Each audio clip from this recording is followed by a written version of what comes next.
Handsome Hockey Podcast. Handsome Hockey Podcast. Handsome Hockey Podcast. Handsome Hockey Podcast.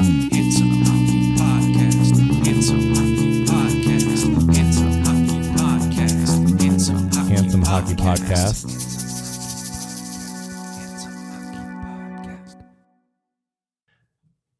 All right, let's start this damn thing. Uh-huh. Welcome, everybody, to episode 38 of the Handsome Hockey Podcast. No longer in the basement. Move it upstairs. We have ascended to a higher plane of the first floor. The premier etage. Well, we are going to cover Montreal here in a second, so that fits. My name is Jake, and with me is... Evan. You didn't do the... I'm not that excited. Oh, yeah. I'll get more excited about other things, but I'm not that excited about myself today. We're talking about shit, too. Yeah. Speaking of shit, Stanley Cup playoffs. They're going. The They're finals. still going. They're here.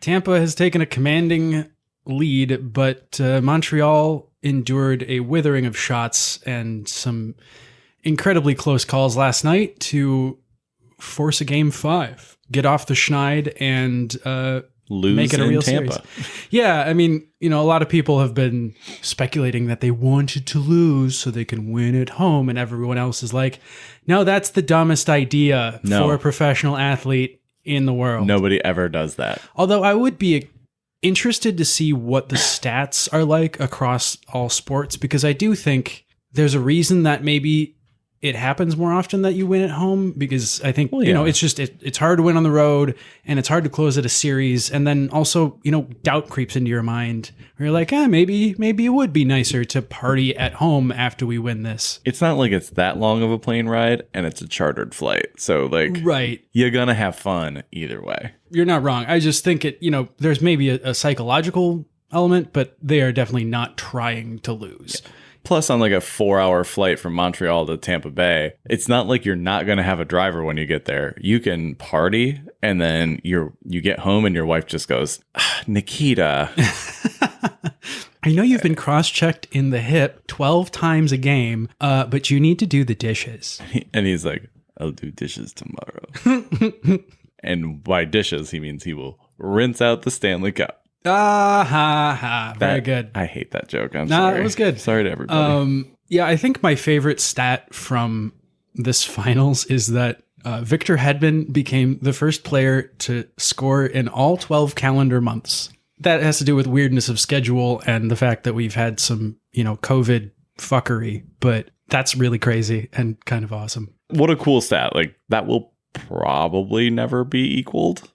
I mean, barring another pandemic, which until we just go to 12 months of solid NHL schedule and no off season, which I'm sure the players will love. Mm-hmm. Everybody will be operating at 18 million over the cap by then. I just think it's kind of funny. If you're a Habs fan, if you were at Montreal, like obviously you want your team to win, extend the series, blah blah blah. But also, if you're a hockey fan, you maybe don't go to every hockey game, and maybe you don't go to any hockey games anymore because you paid $12,000 Canadian for those tickets. 20,000. Oh, whatever. They released extra seats, and the cheapest one was almost $20,000. That's stupid, but also hilarious. I mean, it costs less to fly to Tampa and get a ticket there, and rent a hotel. And there was a guy who wore a Leafs jersey, and you're like, are you hate paying 20,000 Canadian to watch a game? That's embarrassing. Less embarrassing than the guy that missed his firstborn child's birth to see the game and made a poster so that everyone knows about it. That's right up there with the woman who held out the sign at the Tour de France and knocked over 300 riders. I mean, that's worse, but this guy just got dunked on by everybody. She's running from the cops. Oh, she got arrested. Oh, yeah. She got arrested? I mean, they're going to sue her, they said. Oh, she faces some small fine or whatever, but the Tour de France and dozens of riders were like, yeah, we're suing this woman.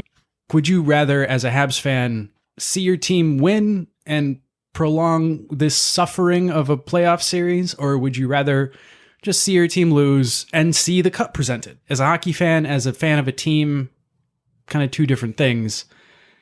If I were in that situation, I might just pick the seeing the cup in person. I mean, there's so much mystique around the cup. Like, yeah, see it presented. It's got its own Twitter handle. It does, and it has been trying to seduce Tampa Bay ever since Tampa Bay made it into the finals. It has been kind of funny to see that. Did you see the exchange? It was like, hey, Tampa, want to go out a second time? And then someone from Montreal was like, bitch, you want to go out for the 26th time? You cheating whore. I was like, that's funny. The series has been pretty boring. Lots of Tampa doing Tampa things. A little bit of Carey Price doing a little bit of Carey Price things here in game 4. He's been pretty great as of late. A lot of people were like, yeah, he's cooked.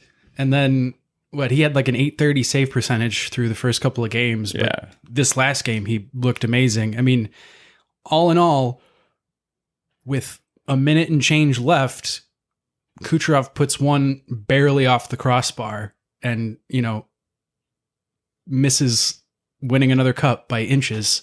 So if that's, an inch to the left, like, we're talking about a very different situation here. But a quarter of an inch the other way, and he would have missed completely. Thank you. Thank you, Gordon Bombay. I've probably been waiting to use that since we started this podcast. A good 7 months at this point. So speaking of something else we're waiting anxiously for, the NWHL is going to have another season, and they held the draft recently, and we've got a couple highlights for you.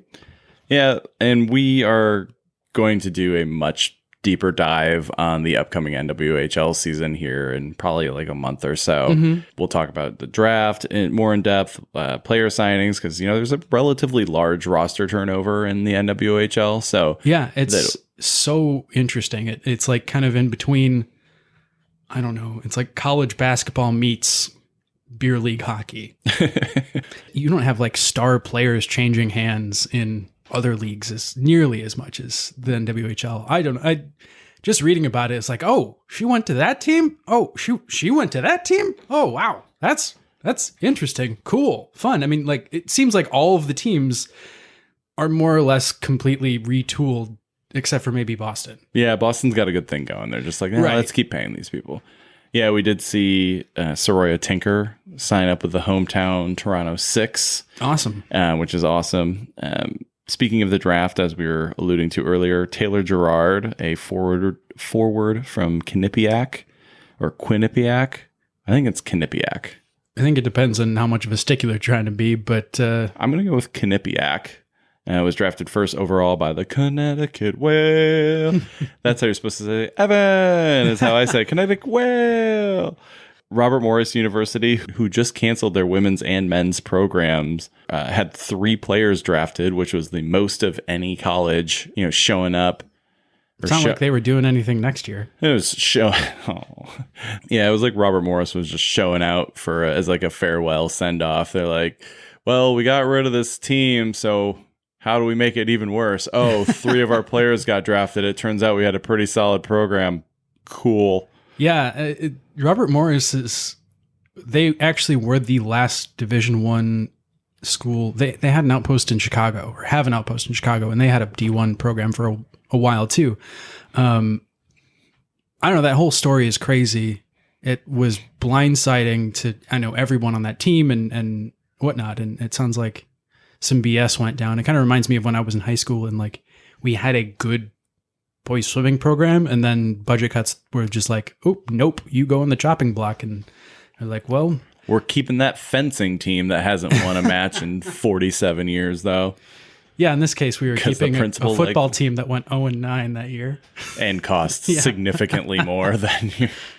Speaking of Robert Morris University, however, Emily Harley, a defenseman from Robert Morris, went 2nd overall to the Buffalo Buttes. And Megan Barris, forward from Boston College, went 3rd to Toronto. Also happening in women's hockey.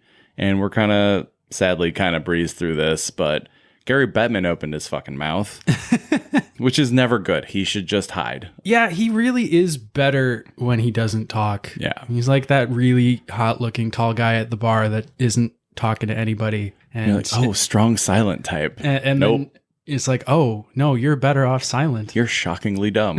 Right.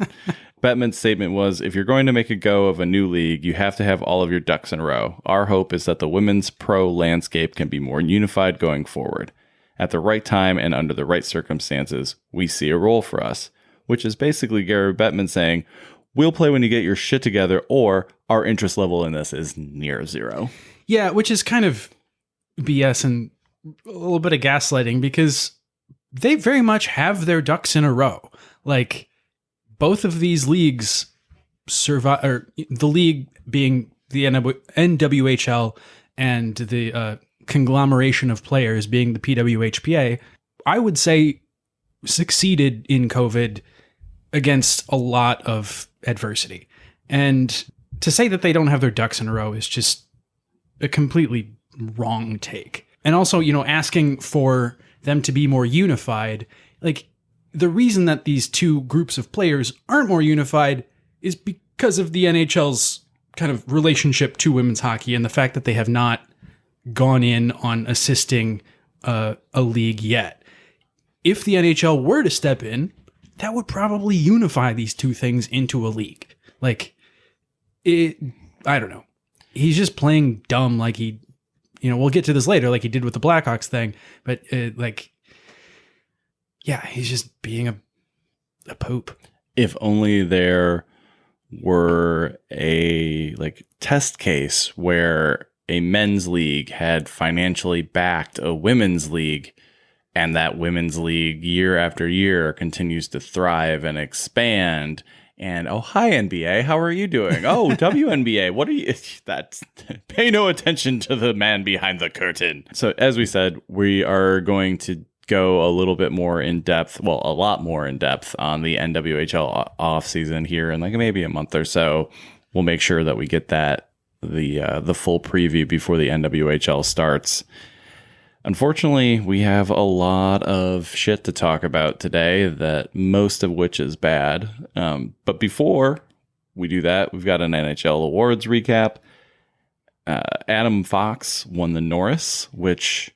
Yeah, awesome. I mean, I guess that was the only one that was really in doubt. It was like, who's going to win the Norris? Is it going to be Adam Fox or Kel McCarr, who came in very close second, and then a bunch of Victor Hedman legacy votes in third, because he's, you know, obviously in the conversation year after year, but he did not have the year this year. Yeah, clearly dinged up for a good portion of the year. There was a first place vote for fucking Chris Letang.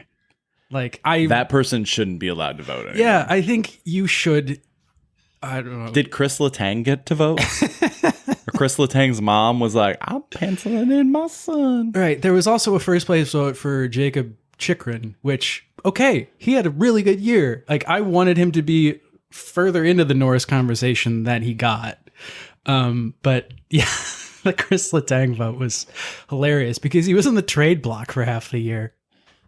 Yeah, well, and is again now. He was pretty good. I mean, he was on my fantasy team and performed pretty well fantasy-wise, but I don't know. But first place? Yeah. Chris Letang's mom's ballot was just number 1, Chris Letang. Number 2, Chris Letang. Number 4, Chris Letang. And back in number 3, you guessed it, Chris Letang. I mean, yeah, Adam Fox totally deserved to win. He was an absolute beast on the ice, drove play for that team, and they got infinitely better when he came back from some injury time he missed. Another kind of duh case was the Calder, who we started out talking early in the year, and then it was like, oh, this is over. This is over, yeah. One non-Kirill Kaprizov first place vote. Mm-hmm. Everything else, first place, Kirill Kaprizov. Jason Robertson with one pity vote. One congratulatory vote from a Dallas writer. He was a far second. Yeah, Kirill Kaprizov was amazing and ran away with it. You know, he put an entire team... He changed an entire team. I wouldn't say put the Wild on his back. Organization. But they went from being a kind of boring style of hockey... You know, kind of lame, their colors are like the Crayola colors from the 90s, the Crayola bolds.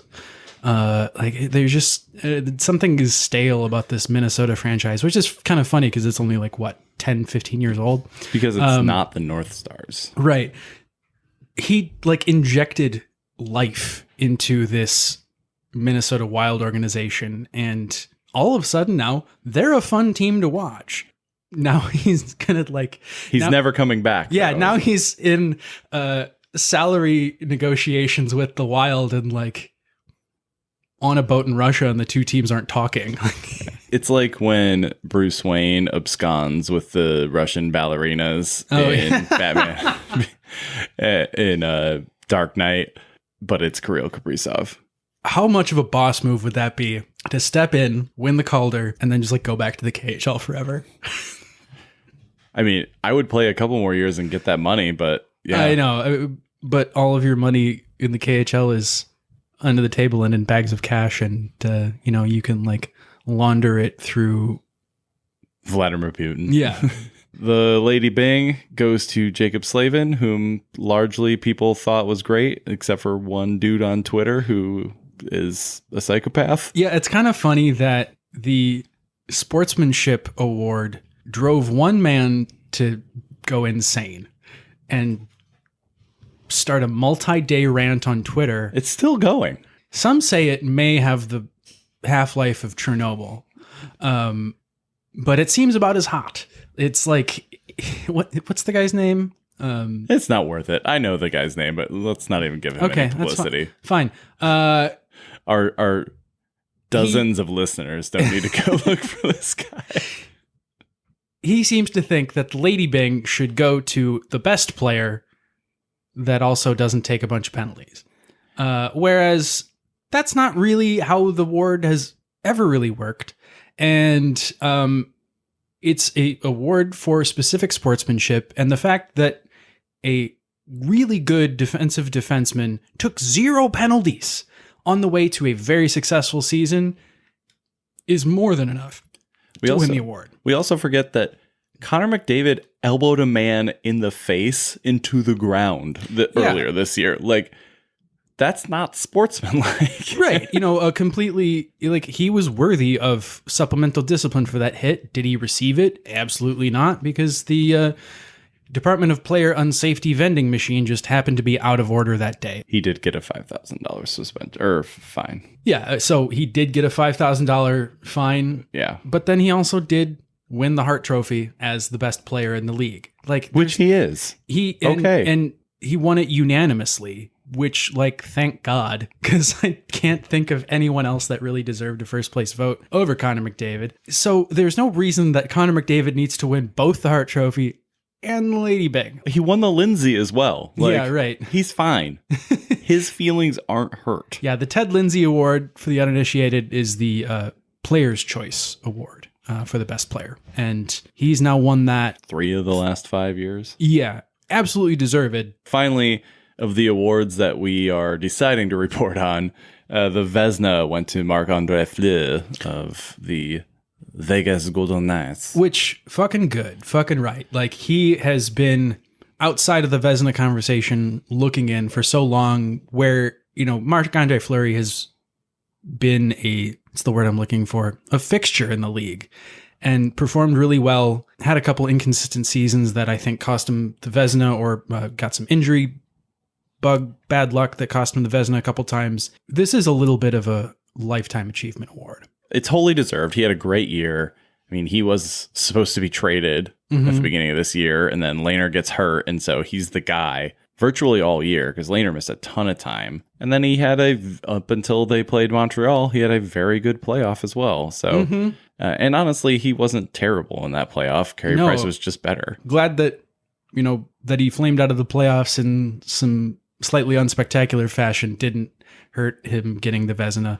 Speaking of goaltenders, and this comes with a somber tone, Matiss Kivelnieks of the Columbus Blue Jackets passed away on Sunday after he was hit in the chest by a mortar firework up at the home of his goalkeeping coach in Novi, Michigan.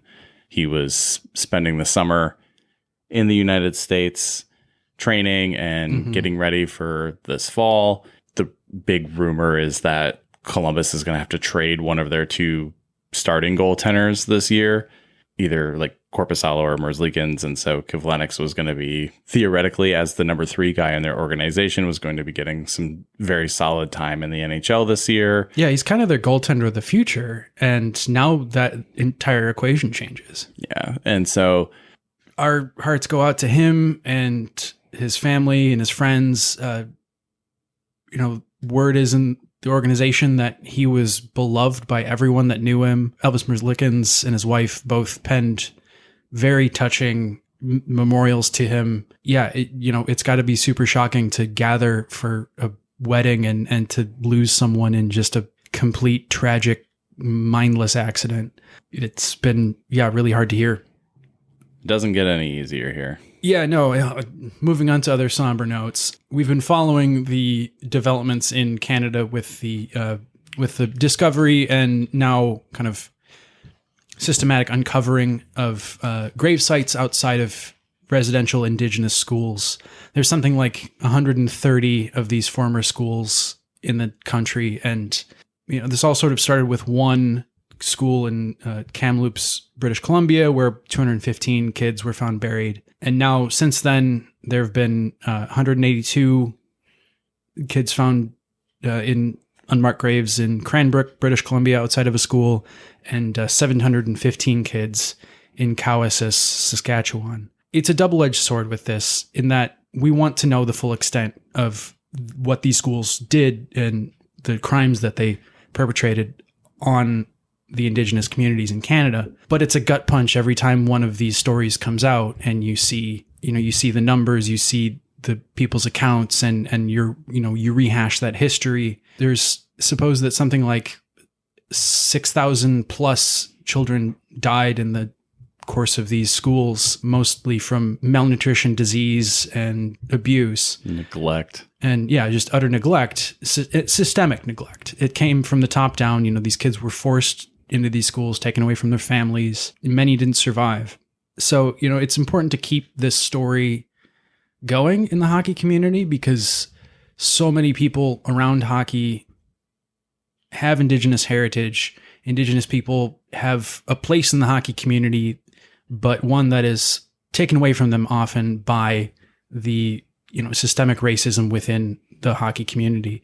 And so, we need to really hold a light to this story and continue to push for a full accounting of these residential schools' terror in Canada and also in the United States. None of these schools that operated in the United States have been brought under the same amount of scrutiny that the schools in Canada are falling under right now. And I'm hoping that changes soon.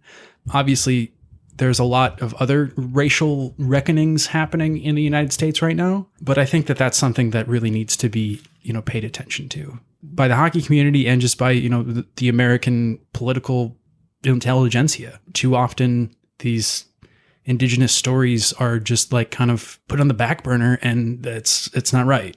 I think that we need to keep bringing these things to the forefront.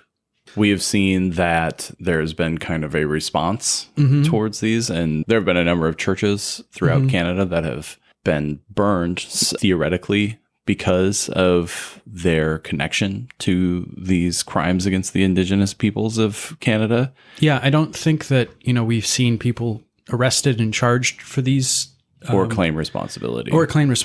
But, one kind of surmise is that these church burnings, most of which are Catholic, to kind of go with most of the indigenous schools being Catholic, although there were plenty that were Protestant. Very smartly, indigenous leadership has come out against these burnings and said, no, don't burn the churches because that's wrong. But also, these are sites of evidence. There's records. We have lawsuits. We're trying to uncover everything we can about the history of these schools, because a lot of this stuff was hidden from view. And that's one of the things that compounds the sense of loss and the sense of wrongdoing is, you had this systemic state-sponsored cultural genocide, and a lot of it was done quietly. And a lot of it was done with unmarked graves and with kids that were disappeared.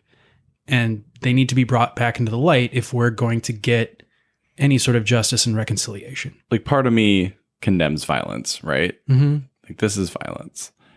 But part of me says you can only keep people down for so long before they rise up and slay you. It's still violence, and yeah, I don't support violence of that kind, but the anger that undergirds that violence is understandable. And I'm glad that, these indigenous leaders have come out and said, hey, not only is this not right, it's not in your best interest. I think that that's been really smart on their part. And, hopefully that kind of helps to bring this to a close. But, I don't feel like it's my place to say that, it's completely without, that it's out of the pale. Like, I can kind of understand why you would look to injure the Catholic Church as best you can, because, they've done a lot of wrong to a lot of people over the years. Moving on. It's only going to get worse before it gets better. And we promise it gets better, but for a little bit here, it's going to be worse. So another scandal where the people in power just really wish that it would go away and keep kind of soft pedaling it, versus the people that don't have the power and need to keep the people's in power's feet to the fire, is happening in Chicago, where the Blackhawks are dealing with a sexual assault cover-up scandal that started in 2010 and is now just really starting to hit its stride today. They're dealing with the fallout from having a video coach, Brad Aldrich, abuse a player who has sued the team, and then he went on to abuse another player in Houghton, Michigan, who has also sued the team because the team just didn't go to the cops and provided him with a positive recommendation for this job. So the latest developments in the story that we've been covering for a couple of episodes now, Chicago Blackhawks have hired the legal team of Jenner and Block LLP, led by former federal prosecutor Reed Shar, to investigate. It's a far cry from an independent investigation, but someone has to pay for an investigation in these types of situations. And so, this is apparently what we're going to be given. This is the law firm that represented USA Gymnastics in the Larry Nassar scandal. And it's a law firm that is well adept at paying out multi-million-dollar settlements and negotiating them. One thing we haven't addressed, and I was just sort of made aware of, is legally these monetary totals that these two lawsuits are seeking for damages. One, I think, is like 150 grand and one is like 700 grand. They're both placeholders. And so they can actually change that monetary value at will. I wasn't aware of that kind of wrinkle until recently, but I think the hiring of this law firm speaks to maybe where these are going, and that we may be looking at much larger settlements than the original lawsuit dollar figure suggested. It sucks that the way we make things go away is by throwing money at it. Like, it's true. That sucks. Like, there should be some semblance of justice, and justice is not these people get a 7-figure right package, But that's how the capitalist American way works. It's just rich people throw money at problems that they can't deal with. Yeah. Our stance in other sexual assault cases that we've covered is that we as non-victims are in no position to delegate what justice is in this. Like, justice is determined by the victims in this case or cases. I can, however, say what I'd like to see happen. Yeah. And I'd like to see all the Chicago hierarchy gone. Yeah, I think as a Chicago Blackhawks fan, that's what I want. I don't think that in terms of fans and the front office, they have lost the room. Most Chicago Blackhawks fans that I know are pretty disgusted right now. There's been some talk about how this brand has actually kind of been hurt in the last couple of years and how it's kind of done itself some disservices, and how they've kind of presented the team and kind of not really rebuilt. And they're just doing this sort of middling product on the ice.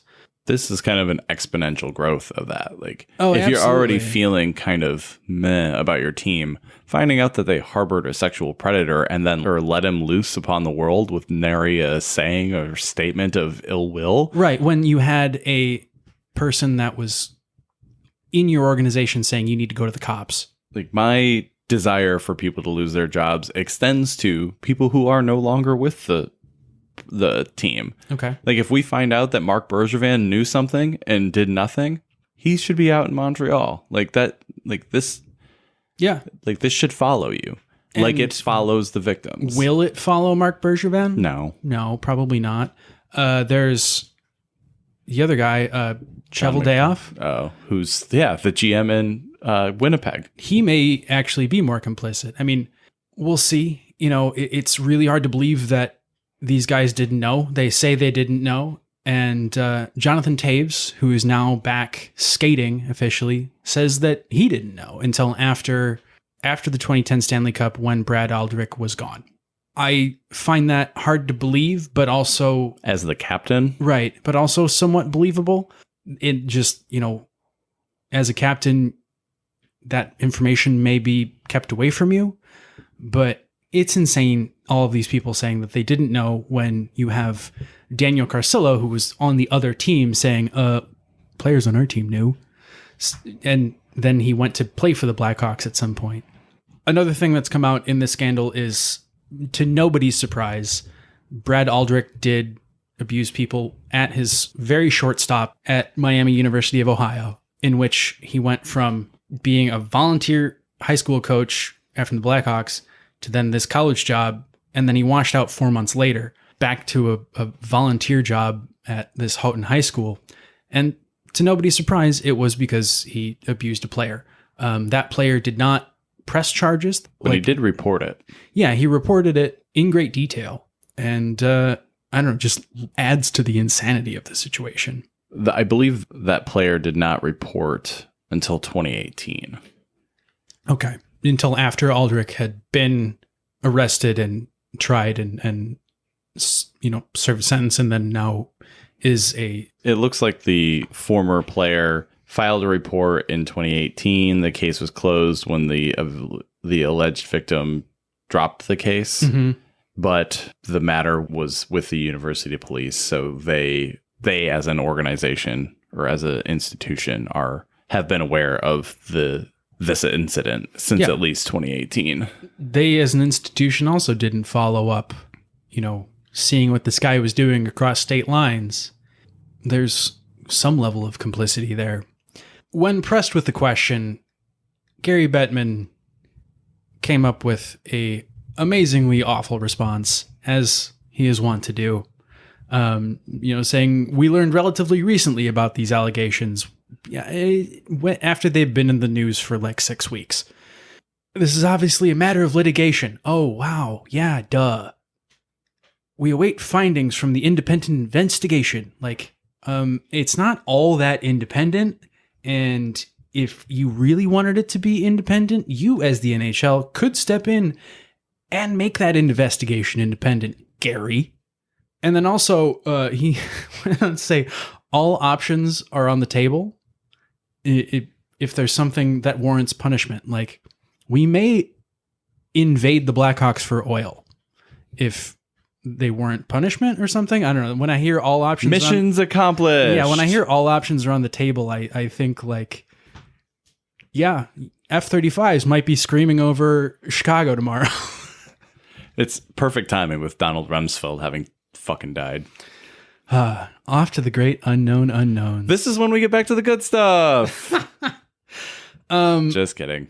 So, yeah, and he also goes out of his way to point out that these allegations were quite some time ago. Like, yeah, that's how this shit works.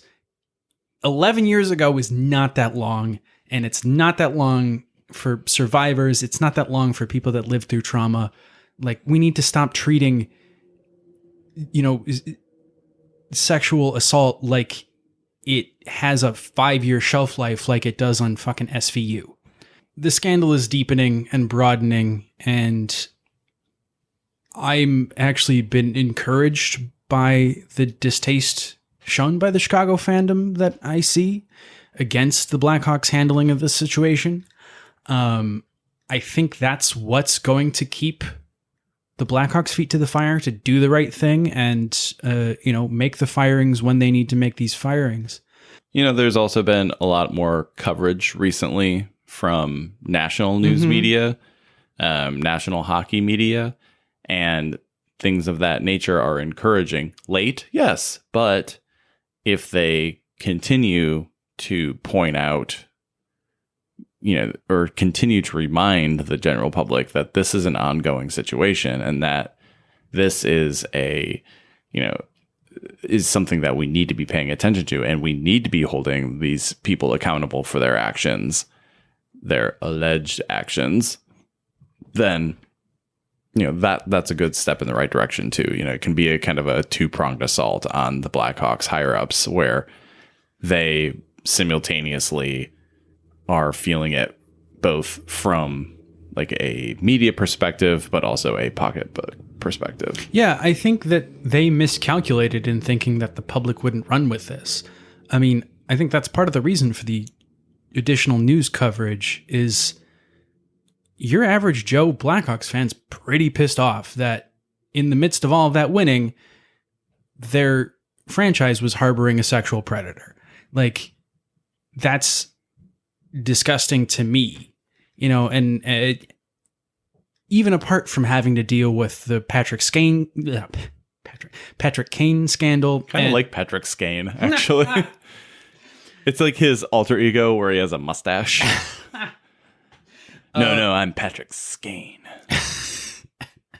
Having to deal with the Patrick Kane scandal and all of the just dirty feeling that brought to these Blackhawks cups. The lesson here is that a lot of people's heads need to roll in Chicago, or formerly of Chicago, and people are pissed off to the point where they're going to take their money elsewhere. It's like, especially in Chicago, where it's like, oh wait, there are other sports teams to support with my money in the same building. Like, the Bulls will be good in 2 years and the Blackhawks might not be. The Bears have an exciting young new quarterback. Your sports dollars in Chicago are legitimately fought over. You could go see the Fire. Nobody goes and sees the Fire. I bet more people go to watch the Sox than the Fire. But in what I'm hoping is the last move that Stan Bowman makes, Duncan Keith has been rumored to be on the trade block to the Oilers, and I will miss him, but boy, am I happy to hear that they might dump his old, underperforming, expensive ass. He was statistically one of the worst defensemen in the league last year. Yeah. And played first line minutes and power play minutes for a team that was bad, partially because he was bad. I didn't really see this story coming from the season, after watching the season, and then now I'm seeing a bunch of video highlights of him, and I'm just going oof after oof after oof. His analytics are awful, and I think as someone that has appreciated the career and amazing talent of Duncan Keith, he was never a very sound, kind of tactical defenseman. He was an amazing physical talent that could chase forwards down after he got stuck in bad situations. And that allowed him to be kind of the aggressive puck mover, power play guy, score a bunch of points guy that he was in the highlight of his career. And if you look at some of the skating and situations that he was in last year, he just doesn't have it anymore. Maybe he can still put up good minutes as a second pairing guy, but I really hope that they move him. My favorite part of this is that it's Ken Holland. And Ken Holland is going to use part of the little amount of cap space that he has as GM of the Oilers, who have two of the three best hockey players in the world Right. on a washed up defenseman so he can get an extra pick. Absolutely insane. When you need to be all in right now. The offseason is so young.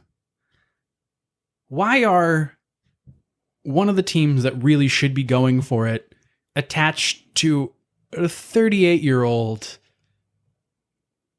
already won 3 cups, doesn't have a whole lot to play for, just because he's got family in the area? Like, you could attach yourself to, any number of guys across the league if that is your He's standard. got a cup winning mentality. To me, I think cup winning is a bad thing. Like, there's one thing to have 1 cup under your belt as a young player, and then you bring that to a team. But like, if you've won 3 cups, you don't have anything to prove. I think you don't skate as hard. I don't know. Maybe that's just my reading of the human motivation of that situation and equation. If you were going to swing this trade 5 years ago, it would be a blockbuster. Okay. I mean, that would be a blockbuster trade 5 years ago. Because they would be 1 year removed from a Stanley Cup. Well, Ken Holland also still thinks it's 2016. He's just kind of stuck in time. He's looking for a way to bring Justin Applicator back from Switzerland. Ken Holland is stuck in 2016. Like, my brain sometimes gets stuck in like late 2019 before COVID. It was like, oh yeah, remember when that thing happened yesterday, but also 3 years ago? Oh yeah. Speaking of trades, Victor Arvidsson was traded to LA for a 2021 second round pick and a 2022 third round pick. This is we're going to start to see these sorts of trades come out where you're like, oh wow, I don't know why Victor Arvidsson got traded. It's because the Predators were going to lose him for nothing in the expansion draft. Oh yeah, and so they got what they could for him. Well, reportedly, Philip Forsberg might be also in discussions with the trade. I think what's kind of happening is the Predators are taking that rebuild that got shelved while they went on a crazy win streak and made the playoffs and then got shellacked out of the playoffs and just putting it on this offseason. We're talking about 2 of your best offensive players in play and that they need to move other pieces. Like, yeah, Predators are going to have an interesting offseason, I think. Yeah, they could be one of those teams where they finally realize that they need to rebuild, but they also could be one of those teams where it's like, oh, you want to dump some salary? Hey, why don't you give us your first round pick and blah, blah, blah. And then that first round pick becomes like the 4th pick because they're just trash. There's a lot of weird in the middle off seasons that are about to happen where GMs are just like starting to tip their hand, but not wanting to fully tip their hand.